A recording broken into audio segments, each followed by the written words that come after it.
Assalamualaikum warahmatullahi wabarakatuh.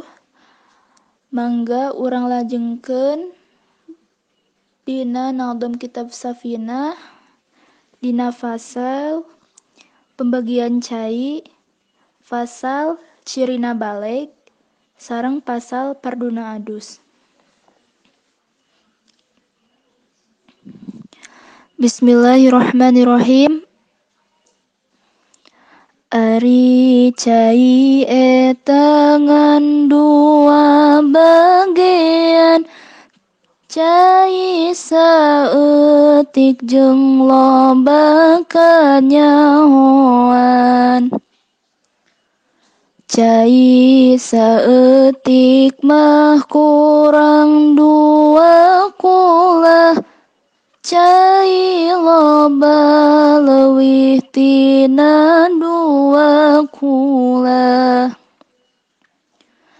Cai saeutik jadi najis hukumna lamun kacampuran ku najis caina.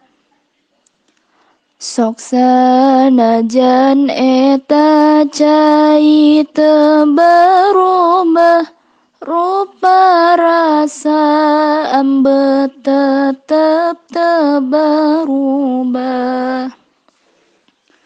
Cai loban teu najis dihukuman, nalika ku najis cai kacampuran. Anging lamun rubah rasa jeung rupana, rubah ambes sarta ku najis rubahna. Aya genep anu matak ngawajibkeun kana adus hiji-hiji pek regepkeun.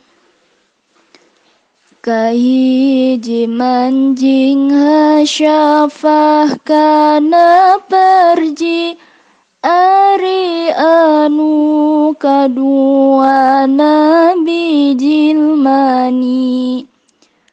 Het jeung nipas ngalahirkeun kalimana, reujeng maot eta anu kagenepna. Pardu adus dua niat nu kahiji, dua ngawalatraan badan ku cai.